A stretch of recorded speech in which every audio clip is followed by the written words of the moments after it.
उत्तर प्रदेश के बदायूं जिले में 19 मार्च को एक ऐसी दर्दनाक घटना हुई जिससे पूरा प्रदेश हिल गया है। दो सगे भाइयों की, दो छोटे बच्चों की घर में घुसकर निर्मम हत्या कर दी गई। आरोप लगा है साजिद और जावेद पर और तमाम कार्रवाई हुई है, तमाम बातें चल रही हैं सोशल मीडिया पे। तो हम जानना चाहते हैं कि अब तक एक्शन क्या हुआ है, घटना के पीछे क्या मूल कारण रहे। पर बात करने के लिए हमारे साथ जुड़ रहे हैं बदायूं के डीएम मनोज कुमार जी। मनोज जी नमस्कार। जी, नमस्कार। मनोज जी, सबसे पहले तो मैं आपसे यही जानना चाहता हूं कि शुरुआती आप लोगों के पास इस घटना से जुड़ी क्या जानकारी पहुंची थी। अ, कल शाम को लगभग 7:30 बजे के आसपास की ये घटना बताई जा रही है। कुछ देर के पश्चात, चूँकि जिला मुख्यालय की घटना थी, कुछ देर के पश्चात ही ये जानकारी हम लोगों को मिली और प्रारंभिक रूप से ही मैं और एसएसपी साहब तत्काल घटनास्थल पर पहुँचे। घर के आसपास लोग इकट्ठा थे, घटनास्थल का निरीक्षण किया गया और परिवारजनों से बातचीत की गई। काफ़ी आक्रोशित थे लोग और दुखी थे। उनको समझाया गया, काफ़ी उनको कंसोल किया गया। अब उनका कहना था कि साजिद नाम के व्यक्ति ने उनके 2 बच्चों को उसको काट के उनकी हत्या कर दी है और तीसरे बच्चे को भी चोट लगी है, वो उनके पास में था। तो इस प्रकार से ये घटना घटित होने का पूरा वाक़या जो है हम लोगों के संज्ञान में आया और इसके पश्चात जो मुख्य आरोपी साजिद था, वो पुलिस मुठभेड़ में मारा भी गया। स्थानीय जितने भी लोग इकट्ठा थे, समझा-बुझा के उनको भेजा गया। लोगों को पूरी न्यायपूर्ण कार्रवाई का आश्वासन हम लोगों के द्वारा दिया गया, जिस पर वो लोग शांत हो गए। जनपद में शांति व्यवस्था कहीं प्रभावित ना हो, इसके लिए जो भी आवश्यक कदम थे वो उठाए गए। सभी अधिकारी भ्रमणशील रहे।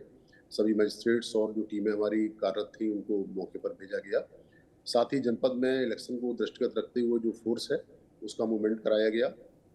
इसका परिणाम ये हुआ कि जो स्थिति थी, वो तत्काल ही हम लोगों के नियंत्रण में रही। कहीं भी कोई इस प्रकार के हालात नहीं बन पाए।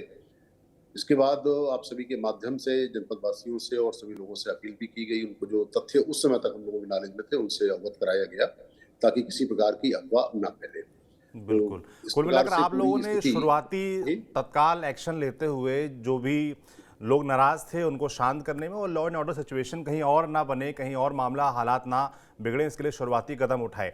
जैसे कि जो खबरें चल रही हैं मनोज जी, वो इस तरीके से हैं कि दोनों आरोपी घर आते हैं मोटरसाइकिल से और जो बच्चे हैं उनकी माताजी से डिमांड करते हैं 5,000 रुपये की कि उनको ज़रूरत है तत्काल। बताया जाता है कि उनकी बार बार शॉप थी जस्ट इनके घर के सामने, मगर पिताजी का कहना है कि वो लोग जानते नहीं थे, मगर बच्चों वो दोनों आरोपी आते हैं घर में 5,000 रुपये मांगते हैं, घर के अंदर जाते हैं, हत्या हो जाती है। तो ये जो चल रहा है सोशल मीडिया पर कहानी या खबरों में जो कहानी चल रही है, इसकी आप तक क्या जानकारी है। आपकी आवाज़ कुछ क्रैक कर रही है बीच में। जी। और देखिए, जो तथ्य ये हैं, ये प्रारंभिक रूप से परिवारजनों के द्वारा बताए गए हैं और पुलिस ने अपनी कार्रवाई आरंभ की है। मुझे लगता है विवेचना में सारे तथ्यों को ध्यान में रखा जाएगा और सारे जो तथ्य अभी तक उनको बताए गए हैं, एक दूसरे से लिंक करके बहुत जल्दी ही एक निष्कर्ष के रूप में हम लोगों के सामने सच्चाई सामने आ जाएगी।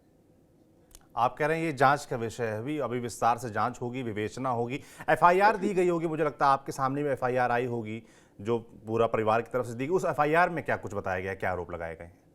उन्होंने साजिद और जावेद नाम के 2 भाइयों को इसमें आरोपित किया है और लगभग इसी प्रकार के तथ्य उसमें उन्होंने उल्लिखित किए हैं। अब जांच के दौरान, विवेचना के दौरान सारी चीज़ों को लिंक किया जाएगा। क्या इसके पीछे कारण रहे हैं, किन कारणों को उत्तरदायी माना जा सकता है। एक दूसरे से लिंक करने के बाद मुझे लगता है इसमें सत्य जो है वो सामने आएगा। जी। अब जैसे कि मैं देख पा रहा हूँ सोशल मीडिया पर एक और चीज़ भी चल रही है, कम्युनल एंगल निकाला जा रहा है। तो मैं वो आपसे जानना चाहता हूँ कि शुरुआती जांच, क्योंकि भाई जो पीड़ित परिवार है वो हिंदू पक्ष है और जो आरोपी हैं वो मुस्लिम पक्ष है, तो जाहिर सी बात है बड़ा ही सिंपल हो जाता है लोगों के लिए निष्कर्ष निकालना कि क्या इसके पीछे कोई कम्युनल एंगल है। तो मैं सिर्फ लोगों को संदेश पहुँचाने तक के लिए आपसे जानकारी चाहता हूँ कि क्या शुरुआती जाँच में कोई कम्युनल एंगल भी निकल कर आया है इसमें। सौरभ जी, ये विशुद्ध रूप से एक आपराधिक कृत्य है और इसमें कहीं भी इस प्रकार का एंगल हम लोग नहीं देखते। ये संयोग हो सकता है कि पीड़ित परिवार और अपराधी 2 भिन्न-भिन्न समुदायों से हैं और लोगों को ये समझाने का प्रयास भी किया, लोगों ने रियलाइज़ भी किया है इस चीज़ को कि आपराधिक कृत्य है और आपराधिक कृत्य के मद्देनज़र ही इसमें आगे कार्रवाई होनी चाहिए। परिवार के लोग भी यही कह रहे हैं। इस प्रकार से इस तथ्य में कोई बल नहीं है और मेरा आपके चैनल के माध्यम से लोगों से यही अपील है कि इस प्रकार की अफ़वाहों पर ध्यान न दें। और जनपद की शांति व्यवस्था जो कि बनी हुई है, निरंतर हम लोगों ने प्रयास से उसको बनाए रखा है। इसी प्रकार से बनी रहनी चाहिए, इसमें हमें सहयोग प्रदान करें। जी। एक आखिरी सवाल मेरा आपसे है, साजिद से जुड़ा जो जी। आरोपी एक इस मामले में है। बताया गया कि जब घटना हुई उसके बाद शोर-शराबा हुआ और आस-पड़ोस के लोग आ गए और उन्होंने साजिद और जावेद को पकड़ने की कोशिश की। जावेद भाग निकला, साजिद को पकड़ लिया गया था। तो क्या साजिद को भीड़ ने ही पुलिस को सौंपा था और उसके बाद जो एनकाउंटर की घटना हुई उस दरमियान क्या हुआ? क्या स्थितियाँ बनी कि उसका एनकाउंटर हो गया?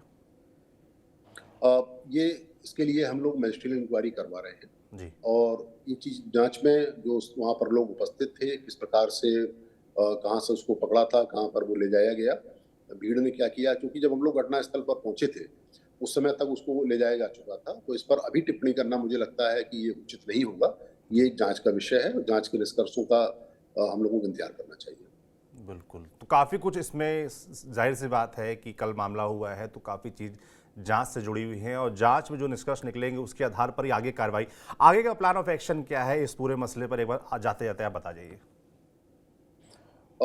देखिए, जो जैसे कि पहले भी हम लोगों ने चर्चा की है, जो दूसरा आरोपी जिसको परिवार ने आरोपित किया है, वो उसकी तलाश में पुलिस ने टीमें बनाई हैं और मुझे लगता है कि उसको सामने आने के बाद में कुछ तथ्य और भी आएँगे। दूसरा, हमें प्रतीक्षा करनी चाहिए कि पुलिस की जो जाँच है वो आगे बढ़े।